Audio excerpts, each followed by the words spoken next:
Vextar stood in the observation deck of the mighty warship Eternal Dominion.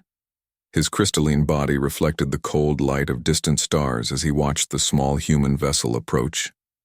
300 cycles of military service had taught him to recognize weakness when he saw it. The human ship looked like a metal box with simple engines attached. No elegant curves, no intimidating weapon arrays, just basic function over form. Pathetic, he whispered to himself. His voice carried the sharp tones typical of his species.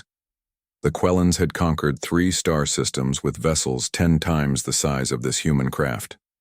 Their ships were works of art and terror combined.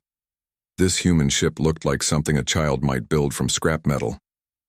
Commander Zilthika approached from behind. Her steps rang against the deck plating like falling glass. The humans request permission to dock. Should we grant it? Yes, Vexitar replied without turning around. Let them come. I want to see these creatures that dare to exist in our galaxy without permission. The docking process took longer than expected. Human technology seemed crude and inefficient. Their ship bumped against the docking clamps twice before finally securing properly. Vextar made a mental note about their poor piloting skills when the Quellan Empire decided to claim Earth's resources. This species would offer no meaningful resistance. The airlock doors opened with a soft hiss. 3 humans stepped through. Vextar had seen images of their species before, but observing them in person confirmed his worst expectations. They were short, barely reaching his chest height. Their skin looked soft and easily damaged. No natural armor or protective features. Evolution had clearly failed these creatures. The first human stepped forward. He wore simple clothing in dark colors. His face showed signs of aging with lines around his eyes and mouth. I am Ambassador Jiho Kim, he said in basic galactic standard. His pronunciation was acceptable but lacked the precision Vextar expected from a diplomat. Thank you for agreeing to meet with us. Behind Jiho stood 2 others. A female human introduced as Mina Park wore what appeared to be some kind of uniform. She carried herself differently than the ambassador, with alert eyes that constantly scanned the room. The third human was younger, introduced as technical specialist Wanho Lee. He seemed nervous and kept looking around at the Quellan ship's interior with obvious amazement. Welcome aboard, Vextar said, his tone neutral. Protocol demanded basic courtesy, even toward inferior species. I am Strategic Commander Vextar. I will observe these discussions on behalf of the High Command. The humans were led to a conference room designed for diplomatic meetings. The Quellans had built it to impress visitors with displays of their technological superiority. Holographic star maps showed their conquered territories. Advanced materials demonstrated their mastery of physics and engineering. Most species felt properly intimidated in this space. The humans looked around with interest but showed no fear. Ambassador Jiho even smiled at some of the displays. This puzzled Vextar. Did they not understand their situation? Please be seated. Commander Zilthka gestured toward chairs designed for various species. The humans chose simple designs and sat down. They looked small and vulnerable in the large room. We appreciate this opportunity for dialogue, Jiho began. Earth is honored by your attention. Vextar studied the ambassador's face. Humans expressed emotion through facial movements, unlike Quellans who communicated through light patterns in their crystal bodies. Jiho appeared calm and respectful. Perhaps he understood their position after all. Your species was recently discovered by our scouts, Zilthika stated. We have observed your world and found it rich in resources.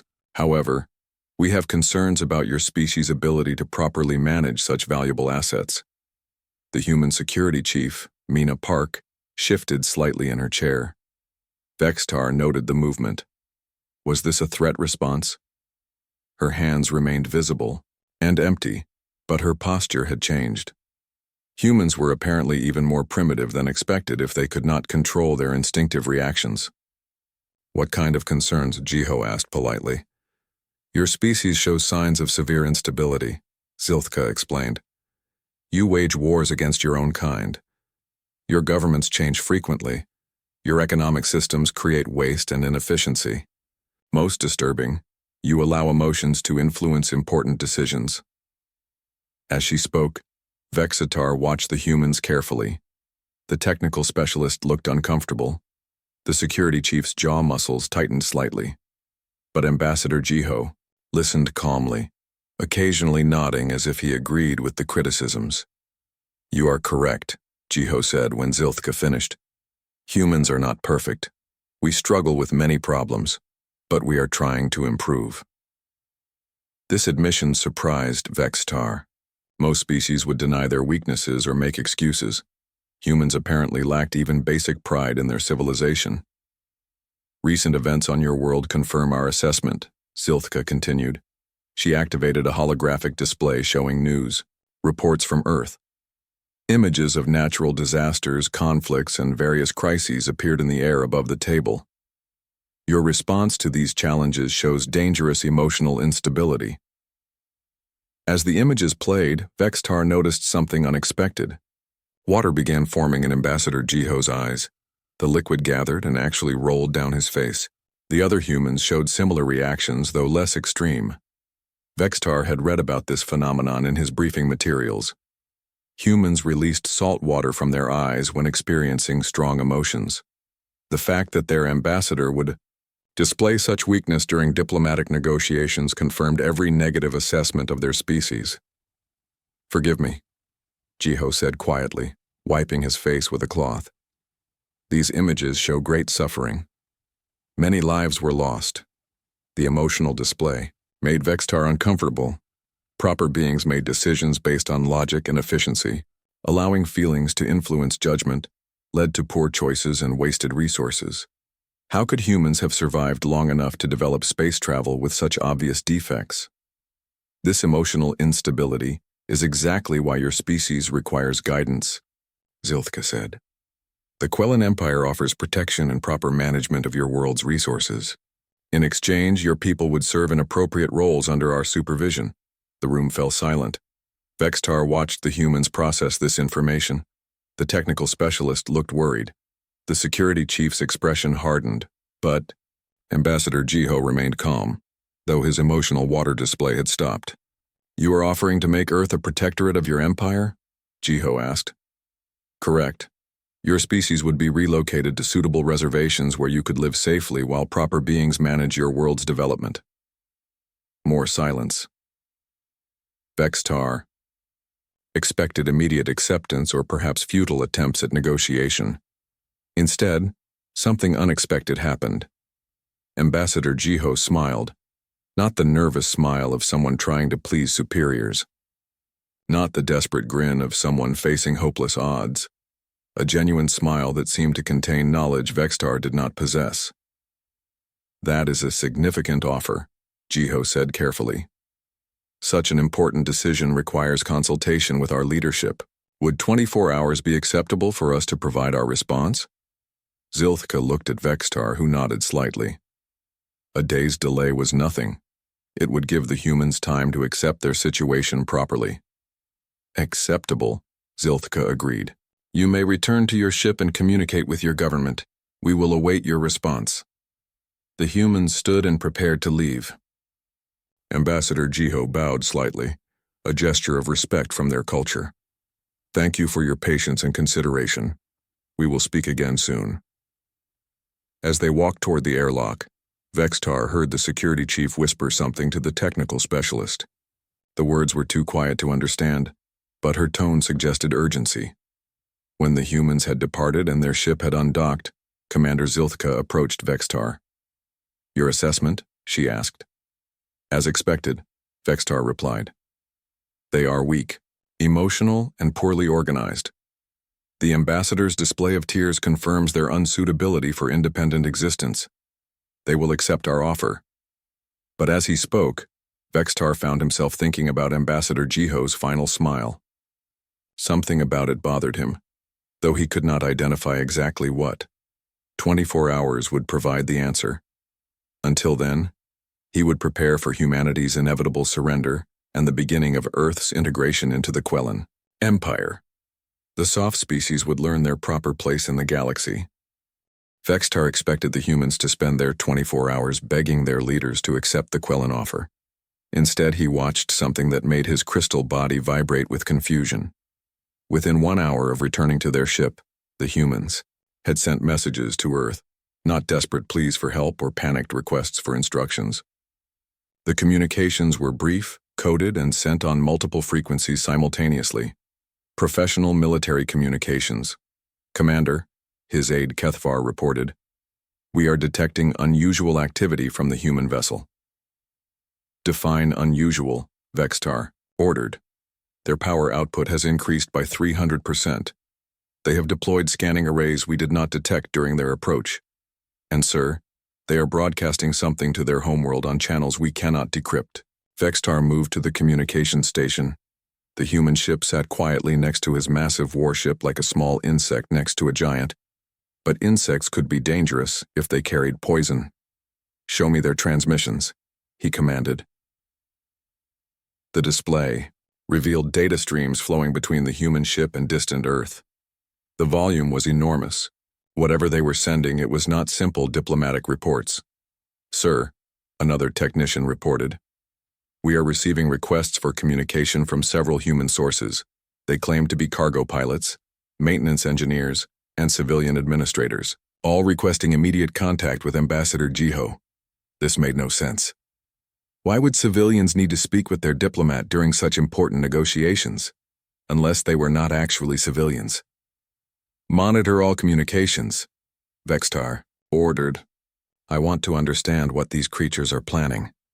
Over the next few hours, a clearer picture began to form. The human who had introduced himself as technical specialist Wanho Lee was coordinating with someone called Captain Dongyun Lee. They discussed ship modifications, supply routes, and logistics with the efficiency of experienced military officers. The conversation Vextar intercepted chilled him. "The crystalline ships use focused energy beams," Wanho was saying. "But their power coupling systems show heat buildup in the third harmonic. Overload potential exists at sustained firing rates." "Understood," came the reply from Captain Dongyun. "Dr. Suman Choi has already begun manufacturing heatsink disruptors based on your scans. How long do we have?" Ambassador Jiho requested 24 hours. "Use every minute." Vexatar realized with growing alarm that the humans had been scanning his ship during their diplomatic visit. Technical specialist Wanho had not been nervous about meeting aliens. He had been nervous about completing his mission without being detected. "Sir," Kethvar reported urgently, "long-range sensors are detecting massive industrial activity on the human homeworld. Thousands of facilities that were listed as civilian manufacturing centers are now producing what appears to be military equipment." "Impossible. Our intelligence reports showed Earth's military as primitive and disorganized." "Yes, sir. But the activity suggests they maintained hidden production capabilities. Facilities we cataloged as making consumer goods are now assembling. What our analysis indicates are weapon systems." Vextar's mind raced. The crying ambassador, the crude ship, the simple technology, it was all performance. A deception designed to make the Quellans underestimate human capabilities. "Get me everything on their industrial base," he ordered. "I want to know how much we missed." The answer horrified him. Earth's population was 8 billion individuals. Their industrial capacity was distributed across thousands of locations. They had mining operations throughout their solar system and manufacturing facilities that could be rapidly converted from civilian to military production. But most disturbing was the coordination. The same emotional instability that made humans seem weak was allowing them to organize their entire civilization in a matter of hours. No rigid command structure, no slow bureaucratic processes. Just millions of individuals working together toward a common goal. "Sir," the communications officer called out, "we are receiving a transmission from Earth. It appears to be intended for us." "Put it through." The holographic display activated, showing a human female in what was clearly a military uniform. She had short dark hair and carried herself with the confidence of an experienced officer. "I am Colonel Jion Seo of the Earth Defense Force," she said calmly. I wish to speak with whoever is commanding the vessel currently hosting our diplomatic mission. Commander Zilthka joined Vexitar at the communication station. I am Commander Zilthka. You may address me. Thank you, Commander. I wanted to inform you that Earth has received your generous offer of protection. We are honored by your attention to our small world. Her tone was respectful, but something in her eyes reminded Vexitar of Ambassador Jiho's final smile. Knowledge, hidden behind courtesy. We await your response, Zilthka replied, of course. I simply wanted to let you know that we have been making preparations while our leaders consider your offer. What kind of preparations? Oh, basic things. Moving some civilians to safer locations. Updating our communication systems. Standard procedures when hosting such important visitors. Colonel Gion's smile was polite and completely unconvincing. I see. And these preparations require industrial activity visible from orbit? We like to be thorough, the colonel replied. Is there anything else you need to know before we provide our formal response? No. We will wait for Ambassador Jiho's return. The transmission ended. Commander Zilthka looked at Vexitar with confusion clearly visible in her light patterns. What are they planning? She asked. I believe, Vexitar said slowly, that they are preparing for war. Impossible. They are vastly outnumbered and technologically inferior. But even as Zilthka spoke, more reports came in. Human ships were moving throughout their solar system, not military vessels according to the identification signals. Cargo, haulers, mining ships, passenger transports, but all moving with military precision. Sir, the sensor technician reported, we are detecting approaching vessels. The human diplomatic ship is returning as scheduled, but they are accompanied by what appears to be a small escort fleet. How many ships? 12 vessels, various sizes. They match civilian identification codes, but their movement patterns suggest military training. Vexitar watched the approaching formation. The ships looked harmless. Simple industrial designs, no obvious weapons, no threatening postures. But their coordination was perfect. Too perfect for civilians. Hail the diplomatic vessel, he ordered. Ambassador Jiho's face appeared on screen. He looked calm and rested, as if he had spent the day in pleasant discussion rather than planning humanity's response to an ultimatum. Good day, Commander Vexitar, he said pleasantly. I trust you are well. We notice you have brought additional vessels. Ah, yes. Some of our officials wish to observe these historic negotiations. I hope you do not object to spectators. Spectators. Vexitar studied the formation again. The ships maintained perfect spacing and moved with military discipline. These were not curious civilians. Very well, he said. Do you have a response to our offer? Ambassador Jiho's expression became serious. The same look he had worn when viewing images of suffering on his world. But now Vexitar wondered if those tears had been genuine or simply part of the performance. Yes, Jiho said quietly. After extensive consultation with our leadership and careful consideration of your generous proposal, Earth must respectfully decline. The words hung in space between the two species. Vexitar felt something he had not experienced in 300 cycles of military service. Uncertainty.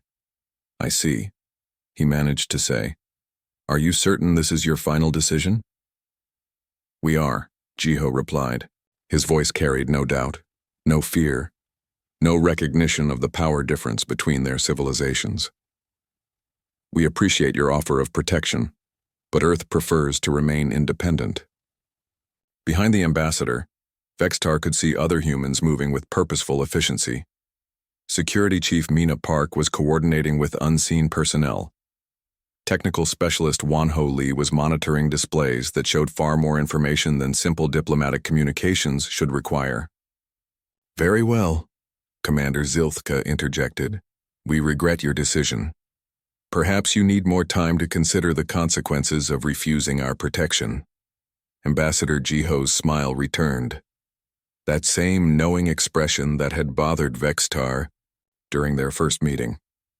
Thank you, he said politely, but our consideration is complete. Earth looks forward to peaceful coexistence with the Quellan Empire as equals rather than subjects. The transmission ended.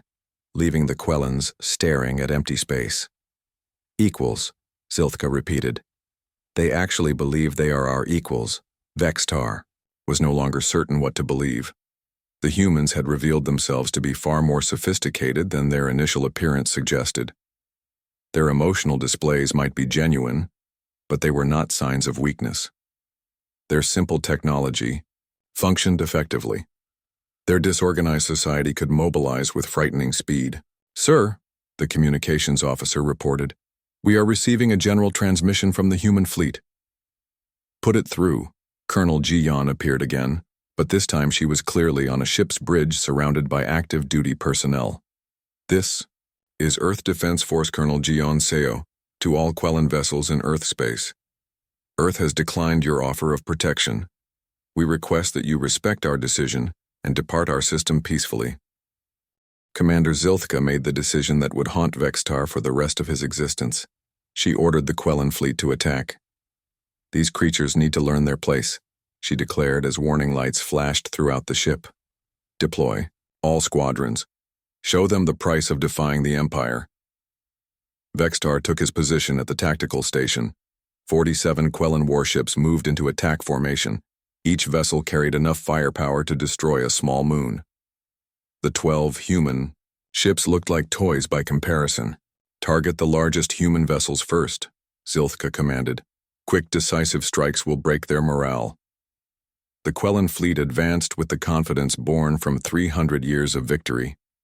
No species had ever successfully resisted their military might. The humans would be no different. Then the first wave of human fighters appeared. They came from everywhere at once, not from the 12 escort ships, but from asteroids, debris fields, and empty space itself.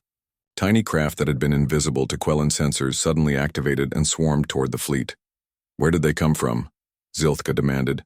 "Unknown, Commander. They appear to have been hiding in the asteroid belt using passive systems." Vextar watched in fascination as the small human fighters moved. They flew in patterns that made no tactical sense. No formation discipline, no coordinated attack vectors. They seemed to be making individual decisions about targets and approaches. It should have made them easy to destroy. Instead, it made them impossible to predict.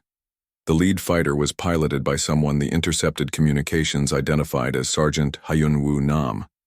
His ship was barely large enough for one person and carried minimal weapons. Against a Quellan heavy cruiser, it should have been instantly destroyed. Instead, Sergeant Hyunwoo flew directly at the cruiser's main weapon array. Quellan gunners tried to target him, but he moved in ways that defied logic. Up when he should go down, left when tactical sense demanded right. His ship danced through weapon fire that should have killed him 10 times over. At the last second, he released his payload. Not at the hull where it would cause minimal damage, but directly into the weapon's discharge port just as it fired. The explosion tore the cruiser apart from the inside. "Impossible," Zilthka whispered. How did he know the exact timing? More human fighters pressed their attacks. Pilot Young Jian flew her craft through a gap in defensive fire that existed for exactly 3 seconds. Lieutenant Kyungmin O somehow predicted where a Quellan ship would be, rather than where it was, placing his weapons perfectly for maximum damage. But what disturbed Vextar most was their willingness to die. When conventional attacks failed, human pilots simply rammed their ships into critical systems.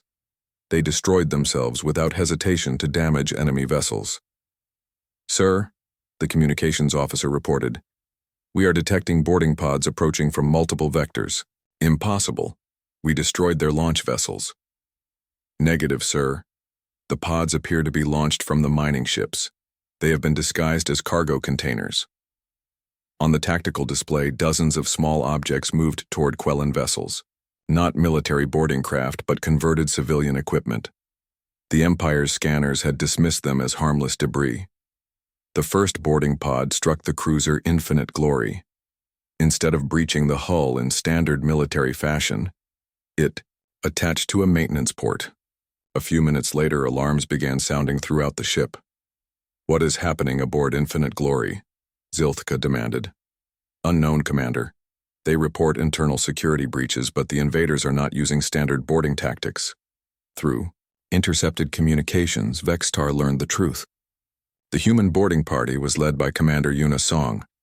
Instead of fighting through defended corridors, her team had entered through waste disposal systems. They moved through ventilation shafts, maintenance tunnels, and recycling conduits. No logical species would consider such paths viable military routes. They were dirty, dangerous, and led through non-essential systems. But the humans used them to reach critical areas without facing main defenses. Life support systems are failing on 3 decks, came the report from Infinite Glory. The humans have introduced some kind of biological agent into the air recycling system. Biological weapons? Zilthka asked. Negative.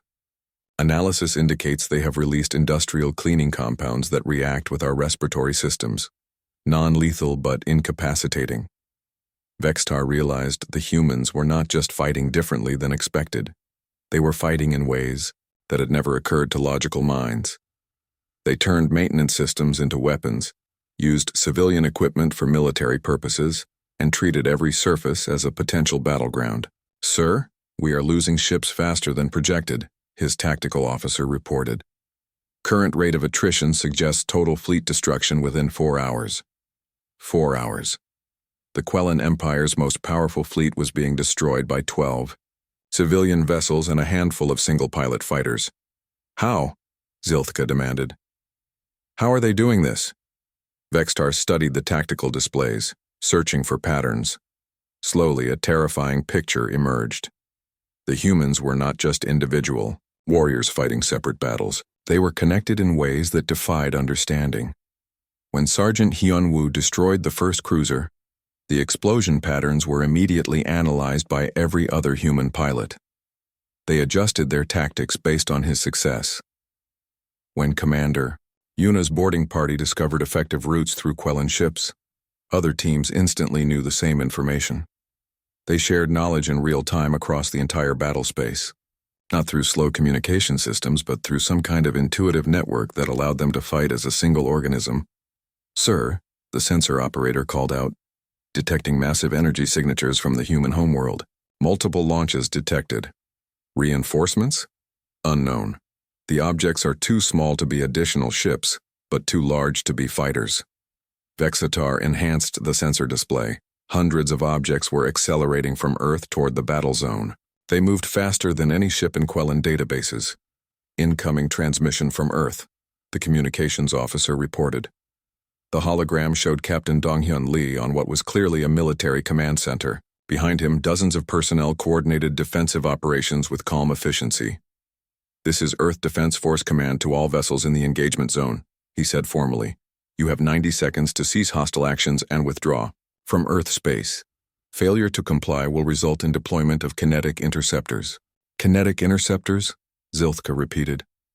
"Are they threatening us with rocks?" But Vextar was studying the approaching objects. They were not rocks. They were pieces of metal accelerated to significant fractions of light speed. Simple, primitive, and absolutely devastating. "How fast are those projectiles moving?" he asked. "Computing now, sir. Estimated velocity is 0.27 light speed. Impact energy equivalent to antimatter warheads." The humans had turned physics into a weapon.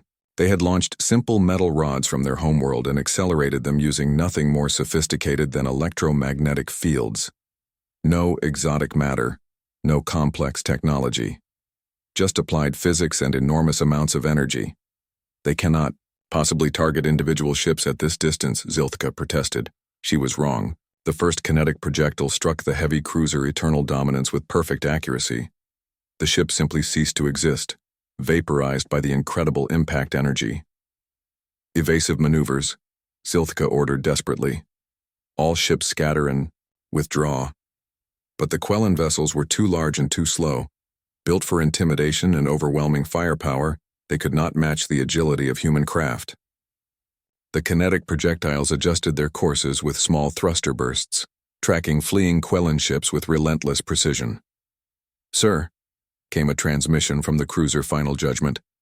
"We are trapped between human fighters and incoming kinetic strikes. Requesting instructions."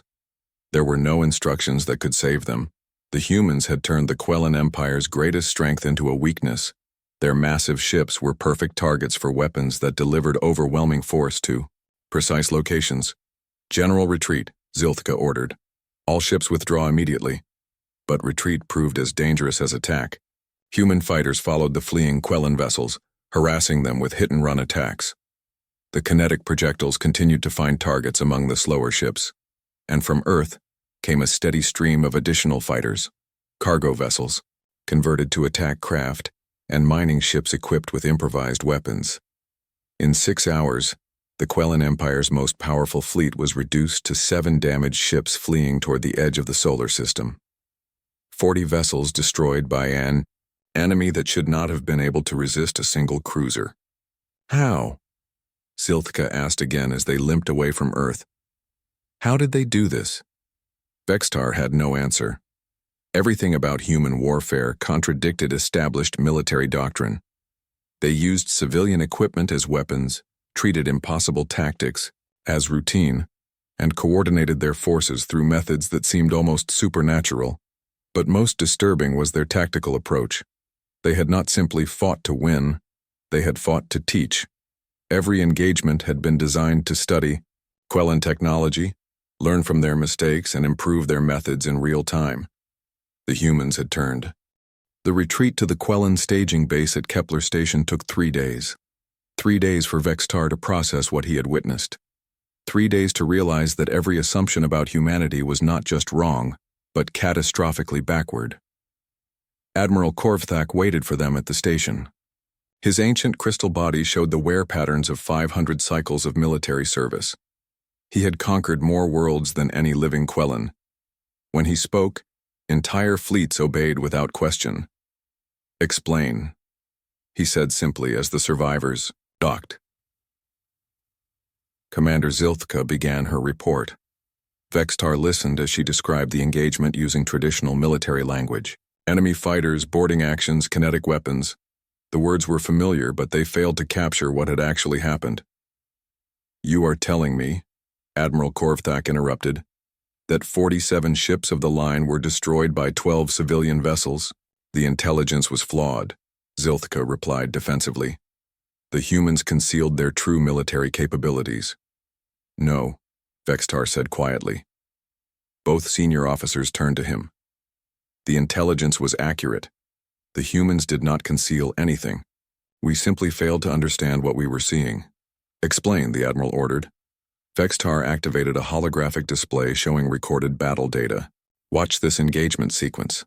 Sergeant Hyunwoo Nam destroys heavy cruiser Persistence. Note the timing of his attack and the exact method he uses." The display showed the human fighter's impossible approach and successful strike against the weapon port. "Now watch this sequence. 43 minutes later. Lieutenant Soo-Young Lim attacks heavy cruiser Dominion. Different pilot, different ship, but identical timing and method." A second sequence played, showing nearly identical tactics, and this one, pilot Sungmin Kang 72 minutes into the engagement. Same approach, same targeting, same result. Admiral Korvthak studied the data. Coordinated tactics. They shared successful methods through their communication network. "No, sir," Vextar replied. "There were no communications between these pilots. During their attacks, no time for data analysis, no strategic coordination from a command center." "Then how did they know to use identical methods?" "Because they think as one organism while acting as individuals." The concept was so alien that both officers stared at him in confusion. Vextar struggled to find words in their language for something that had no equivalent in Quellan experience. "Observe this captured footage from inside one of their ships," he continued. The display showed the interior of a human vessel during combat. Technician Kyung-ho Park worked frantically at a control station, while Dr. Ji-won Han coordinated repairs nearby. Neither spoke to the other, but their actions were perfectly synchronized. When Kyung-ho needed a specific tool, Ji-won handed it to him before he asked. When power fluctuations threatened critical systems, they both moved to compensate without discussion. They worked together as if they shared the same mind. "Watch their facial expressions," Vextar instructed. "See how their emotions change in response to combat conditions. Fear when weapons strike near them. Determination when they complete repairs. joy when their modifications work successfully. Emotional instability, Zilthka observed. No. Emotional communication. They share feelings across their entire species. When one human learns something, they all know it. When one discovers a successful tactic, they all can use it. When one feels fear, they all understand the danger. Admiral Korvthak's light patterns showed deep consideration. You are suggesting they possess some form of telepathic ability? Not telepathy as we understand it. Something more primitive but more effective. They evolved as pack hunters on a world where cooperation meant survival.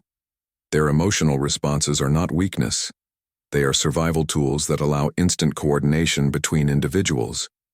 Vextar brought up more footage, showing human engineering teams working on captured Quellan technology. The humans approached the devices with curiosity rather than reverence. They took them apart, studied the components, and began building improved versions within hours. This is Technician Kyung-Ho Park, working with Dr. Jiwon Han on a Quellan energy weapon, he narrated. They have never seen this technology before, yet within 6 hours they have not only duplicated it, but created modifications that improve its efficiency by 30%. The recording showed the two humans discussing the weapon's design. They disagreed frequently, argued over methods, and challenged each other's ideas. But their arguments led to better solutions. They do not simply copy successful designs, Vextar explained. They improve them through controlled conflict. Each individual contributes different perspectives, and their debates create innovations that surpass the original. Impossible, Admiral Korvthak said. Our technology represents millions of cycles of development. They cannot improve on it in hours, but they did. Every piece of equipment they captured was reverse engineered, improved, and put into production. Their entire industrial base adapted to manufacture weapons based on our own designs, but modified for their tactical preferences. The implications were staggering. Humans did not just fight with the weapons they had. They created new weapons during combat based on what they learned from their enemies. Show me their command structure, the Admiral ordered. Vextar displayed organizational charts captured from human communications. The Admiral studied them with growing confusion. This makes no sense. There is no clear hierarchy. Command authority overlaps between different branches. Decision-making appears to be distributed across multiple levels. Exactly, Vextar confirmed. They do not have a command structure in any sense we understand. They have a coordination structure. Each individual makes decisions based on local conditions, but those decisions serve the group's overall goals. That should lead to chaos and contradictory orders. It should. But watch this battle sequence where their forces respond to changing conditions. The display showed human ships reacting to a Quellan flanking maneuver. Without any visible communication, the entire human formation shifted to counter the threat. Different captains made different choices, but all their choices worked together to create an effective response.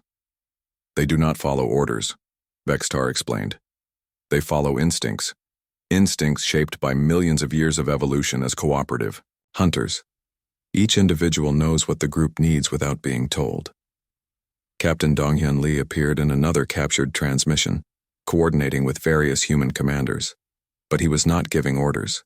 He was sharing information and allowing each captain to make their own decisions about how to use it. Their leadership provides resources and information, not commands, Vextar observed. Each human decides for themselves how to contribute to the group's success. Admiral Korvthak was silent for a long time, processing this information. Finally, he spoke. If your analysis is correct, then we face an enemy unlike anything in our experience. How do we fight an opponent that learns from every engagement and adapts faster than we can respond? I do not know, Vextar admitted. Every traditional military strategy assumes the enemy thinks like we do. The humans think in ways we cannot predict or counter. Then we must learn to think like them. Impossible. We are not pack hunters.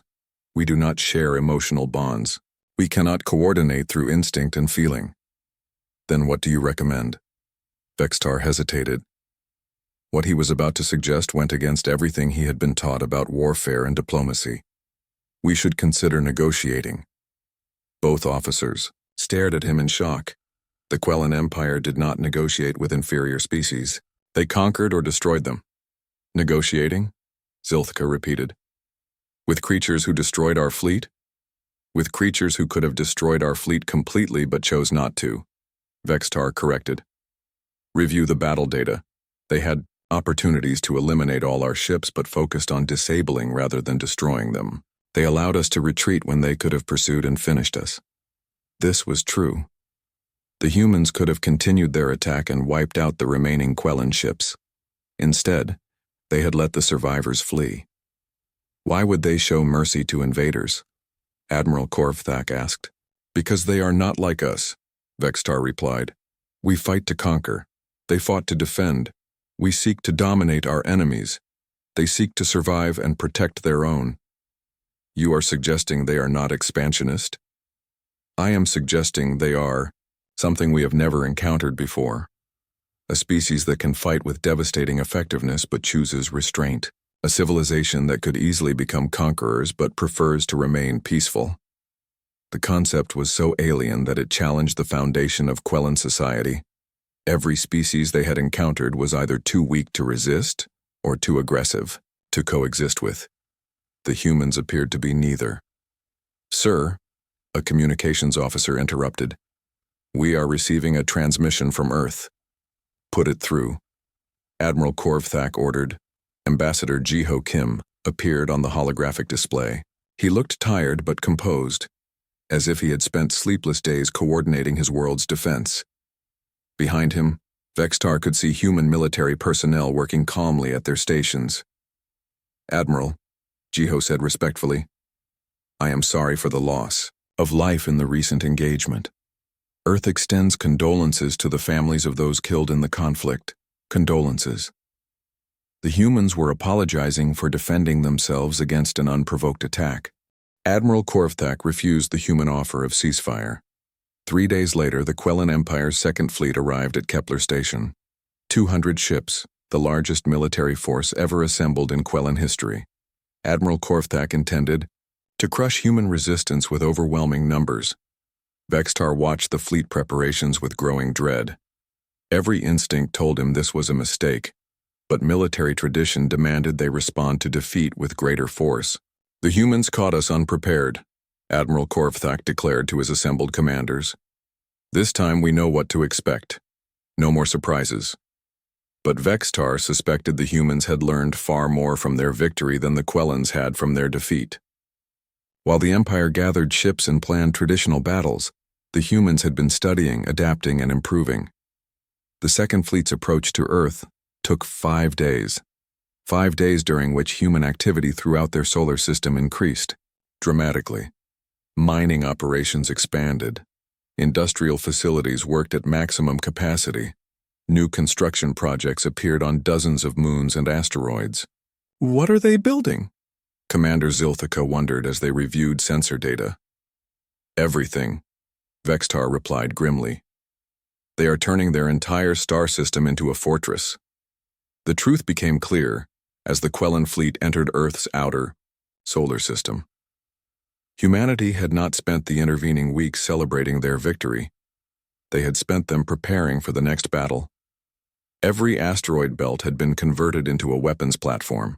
Mining ships now carried military-grade weapons alongside their industrial equipment. Cargo vessels had been modified with armor plating and missile launchers. The humans had transformed their peaceful solar system into the most heavily defended region of space in the galaxy. Incoming transmission, the communications officer reported. Admiral Korvthak expected to see Ambassador Jiho again. Instead, the hologram showed a human female wearing the uniform of a military engineer. Her name tag identified her as Colonel Tai-Ho Ryu. This is Earth System Defense Command, she said calmly. Admiral Korvthak, you are entering sovereign human space with hostile intent. We request that you reconsider this course of action. I am Admiral Korvthak of the Quellan Imperial Navy. You will surrender immediately or face the consequences of your defiance. Colonel Tai-Ho's expression did not change. Admiral, we have used the past weeks to study your technology and tactics. We have prepared appropriate responses to your anticipated strategies. Withdrawal is still possible. Attack is not advisable. You defeated a single fleet through deception and surprise. 200 ships will not be caught off guard. No, the human replied quietly. They will not. Admiral, please reconsider. We do not wish to cause unnecessary loss of life. The transmission ended. Admiral Korvthak ordered the attack to begin. The humans were ready. The kinetic projectile.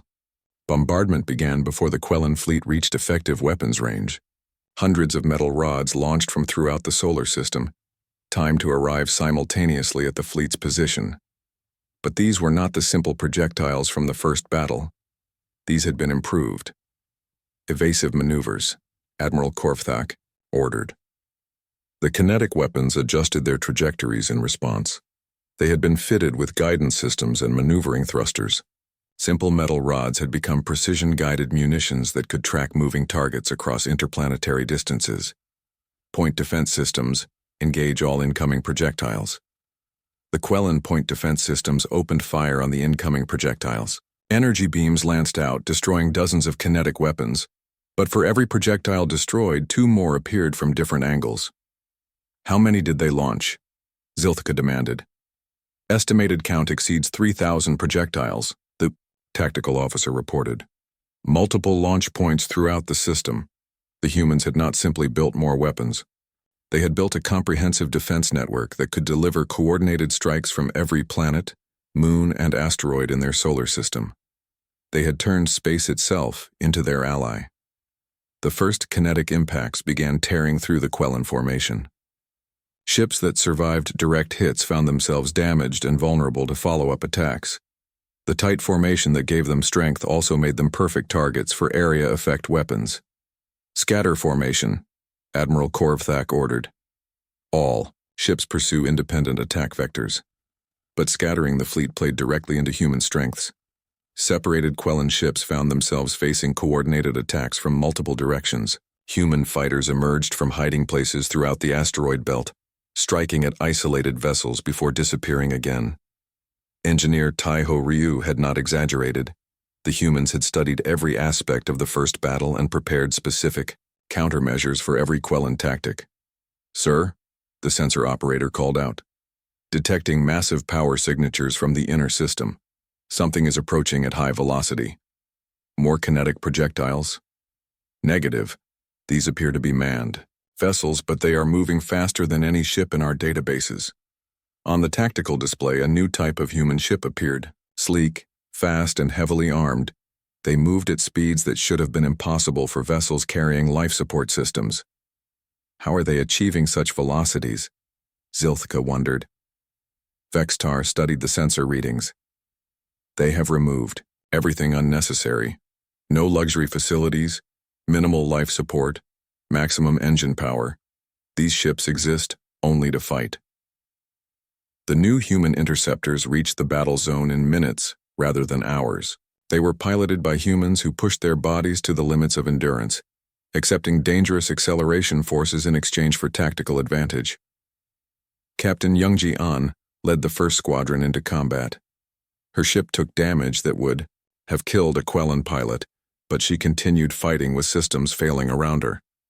When her weapons were destroyed, she used her ship as a guided missile, ramming it into a Quellan cruiser's engine section.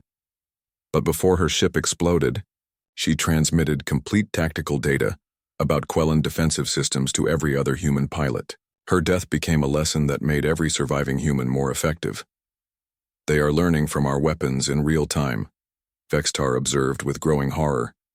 Every ship we destroy teaches them how to fight us better. This was the terrible truth about human warfare. They treated every casualty as a source of information. Every defeat became data for future victories. They were not just fighting to win individual battles, they were evolving as a military force during the conflict itself. Sir, came an urgent report from the heavy cruiser Eternal Justice. We have been boarded. The humans are using some kind of new entry method. The boarding pods this time were even more sophisticated. Instead of attaching to maintenance ports, they punched through hull armor using shaped charges. But they did not carry large assault teams. Instead, each pod contained a single human equipped with advanced combat gear. Lieutenant Yoonji Moon led one such boarding action. She moved through Quellan ship corridors with impossible speed and efficiency. Her equipment included weapons designed specifically to counter Quellan defenses and sensors that could track movement through crystalline body structures. When Quellan security teams tried to stop her, she used their own ship systems against them. Overloaded power conduits became improvised weapons. Atmospheric controls became tools for area denial. She turned every corridor into a trap and every room into a battlefield. How does she know our ship layouts so well? The cruisers, Captain demanded. She does not, Vextar realized. She is learning them as she moves. Each room she enters teaches her about the next room. Each system she encounters shows her how to use similar systems. The humans had weaponized their greatest strength, the ability to learn and adapt faster than any other known species. They were not just fighting with the equipment they had brought to battle, they were creating new weapons and tactics during the engagement itself. Admiral, the communications officer reported, we are receiving surrender offers from 17 human vessels. Surrender offers, Admiral Korvthak repeated. They wish to surrender? Negative, sir. They are offering to accept our surrender. The audacity was breathtaking. A species that had been discovered only weeks ago was offering to accept the surrender of the galaxy's most powerful military force. Sir, the tactical officer interrupted. Current casualty projections indicate total fleet destruction within 2 hours if current engagement patterns continue. 2 hours. The largest military force in Quellan history was being systematically destroyed by a species they had intended to enslave. How? Admiral Korvthak demanded. How are they doing this? Vextar had been studying the battle patterns, searching for answers. What he found challenged everything he thought he knew about warfare and civilization. They are not fighting us, he said slowly. They are solving us. Explain. We fight according to doctrine, strategy, and established patterns. They fight by identifying problems and creating solutions. Every weapon we use becomes a puzzle for them to solve. Every tactic we employ becomes a challenge for them to overcome. On the tactical display, human forces continued to adapt and improve. Ships that had been damaged early in the battle returned to combat with field repairs that made them more effective than they had been originally. Pilots who had been shot down were rescued and returned to. 6 months after the Second Fleet's defeat, Vextar stood in what had once been the Quellan High Command Center. The great crystal towers that had symbolized imperial power for 1,000 years now housed the Galactic Cooperation Council. Species that had never spoken to each other worked together in chambers designed for Quellan dominance. The transformation still amazed him. The humans had not conquered the Quellan Empire. They had simply made it irrelevant. Strategic Commander Vextar, a familiar voice called out. He turned to see Ambassador Jiho Kim approaching with his characteristic calm demeanor. The human diplomat now served as the Council's Director of Interspecies Relations. Ambassador Kim, Vextar replied, offering the respectful gesture humans called a bow. I did not expect to see you here today. I wanted to speak with you before the ceremony begins, Jiho said. How are you adjusting to your new role? Vextar looked around the bustling council chambers. Representatives from 47 different species worked together on projects that would have been impossible under Quellan rule. Trade agreements, scientific exchanges, cultural programs, and joint exploration missions. It is challenging, he admitted. Cooperation requires different skills than conquest. But you are learning, Jiho observed. Your advisory work on the Rigel system dispute was excellent. Both the Centaurians and the Aldebarans accepted your proposed solution. The Rigel dispute would have led to war under the old system. 2 species, claiming the same star system, both backed by powerful allies, both convinced of their righteous cause. The Quellan Empire would have either conquered both sides or watched them destroy each other. Instead, Vextar had helped them find a solution that gave each species what they actually needed, rather than what they thought they wanted. The Centaurians got access to rare minerals. The Aldebarans got agricultural worlds. Both sides prospered. "I am still learning to think like humans," Vextar said. "You find solutions where we only saw problems. We find solutions because we have to," Jiho replied. "Humans evolved on a world that tried to kill us every day. We learned that survival meant adapting, cooperating, and finding new ways to overcome challenges." Through the massive windows, Vextar could see ships from dozens of species docked at the station. Not warships, but exploration vessels, research platforms, and trading ships. The space around the former Quellan capital buzzed with peaceful activity. "Ambassador," Vextar said carefully, "may I ask you something?" "Of course. Why did you spare us? After we attacked your world twice, killed thousands of your people, why did you offer mercy instead of revenge?" Jiho was quiet for a moment, considering his answer. "Because revenge would have made us like you were. We fought to protect our home and our freedom, not to become conquerors ourselves. But we were your enemies. We threatened everything you valued. You were enemies because you did not know there was another way to exist," Jiho corrected gently. "Once you learned that cooperation was possible, you were no longer enemies. You became potential friends." The concept still challenged Vextar's understanding. In Quellan society, enemies remained enemies until one side was completely destroyed. The idea that enemies could become allies seemed impossible. "How did you convince the other species to join you?" Vextar asked. "We did not convince them of anything. We simply showed them that the Quellan Empire was not invincible. Once they saw that change was possible, they chose to be part of creating something better." The ceremony Jiho had mentioned was about to begin. Admiral Do-hyun Jong would officially transfer command of the Earth Defense Force to the new Galactic Defense Cooperative. Military forces from 20 species would serve together under joint command, dedicated to protecting all member worlds from external threats. "Admiral Jong is retiring?" Vextar asked. "He is becoming Director of Strategic Planning for the Cooperative. His experience fighting asymmetric warfare will help defend smaller species against future aggressors." They walked together toward the main assembly hall. Along the way, Vextar observed something that would have been impossible under Quellan rule. Dr. Hana Kim, the human medical officer, worked alongside Quellan physicians to develop treatments for crystalline biology disorders. Engineer Taiho, Ryu collaborated with vegan technicians on improved starship designs. Former enemies shared knowledge freely for mutual benefit. "The Council has approved your request," Jiho mentioned as they walked. "Request?" "To establish the Institute for Conflict. Resolution on Kepler Station.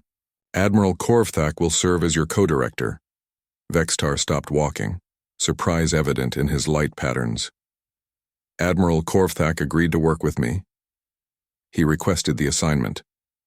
He said that someone who understood both Quellan military, doctrine, and human peace-building methods would be invaluable for preventing future conflicts.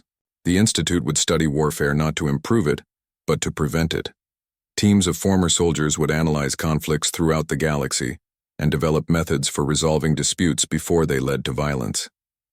It was the kind of project that combined Quellan analytical skills with human diplomatic wisdom. There is something else," Jiho added. "The Arcturian Federation has requested your services as a mediator in their border dispute with the Procyon Alliance. They want a former Quellan officer to mediate their conflict. They want someone who understands how quickly disputes can escalate into wars, and who has learned better ways to resolve differences." As they entered the assembly hall, Vextar saw Admiral Korvthak speaking with Captain Youngjian. The elderly, Quellan commander and the young human pilot who had nearly killed him were discussing starfighter design improvements. Their conversation was animated and friendly. "How is this possible?" Vextar wondered aloud. "Because both of them understand that their old conflict served no useful purpose," Jiho explained. "Now they use their experience to prevent similar conflicts in the future." The ceremony began with Admiral Do-hyun Jong's address to the assembled representatives. He spoke about the importance of collective security and mutual defense, but his words carried none of the threatening overtones that had characterized Quellan military pronouncements. We gather not as conquerors or subjects, but as partners in building a safer galaxy, Admiral Jung said. Each species brings unique strengths to our common defense. Each world contributes to our collective security. When the formal transfer of authority was complete, something unprecedented happened.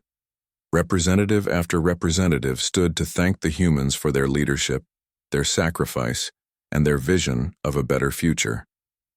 The Zephyrian delegate spoke of human courage in the face of overwhelming odds. The Arcturian representative praised human wisdom in victory and mercy toward the defeated. The Vegan ambassador described human innovation that had improved life for species throughout the galaxy. But what moved Vexistar most was when High Admiral Vel Nash, the highest-ranking Quellan official, rose to address the assembly. The Quellan, people have learned much from humanity, he said, his ancient voice carrying across the hall. We learned that strength comes not from the ability to destroy, but from the wisdom to build. We learned that true victory is not conquest of enemies, but transformation of enemies into friends. He paused, his light pattern showing deep emotion. We ask forgiveness from all species we have wronged. We pledge our knowledge, our resources, and our commitment to the cause of peace. The age of Quellan dominance is over. The age of galactic cooperation has begun. The hall erupted in applause from dozens of different species. Sounds, light patterns, electromagnetic pulses, and telepathic broadcasts created a symphony of approval that represented the united voice of a transformed galaxy. After the ceremony, Vextar found himself on an observation deck overlooking the busy spaceport. Ships arrived and departed constantly, carrying diplomats, scientists, traders, and explorers to every corner of known space. Ambassador Jiho joined him at the viewing window. Do you ever regret it? Vexitar asked. Regret what? Not destroying us when you had the chance. Your species could have become the dominant power in the galaxy. Instead, you chose to share power with everyone. Jiho smiled, the same knowing expression Vexter had first seen during their initial meeting. Dominance was never our goal, he said. We just wanted to be free to live our lives in peace. Everything we have built since then serves that simple purpose, and if another aggressive species appears, someone who refuses to cooperate, then we will defend ourselves and protect our friends, just as we did against the Quellan Empire, but we will also offer them the same choice we offered you. Join us in building something better, or face the consequences of choosing destruction over cooperation. Vextar thought about this for a long time. The humans had created something unique in galactic history, a civilization based on voluntary cooperation rather than forced submission. Species joined the Galactic Cooperation Council because it made their lives better, not because they had been conquered. I have one final question, Vextar said. Ask it. How did you know it would work? How did you know that former enemies could become genuine allies? Jiho's expression became serious. Because humans have been doing it for thousands of years on our own world. Nations that fought terrible wars became close partners. Peoples who hated each other learned to live together in peace. We knew it was possible because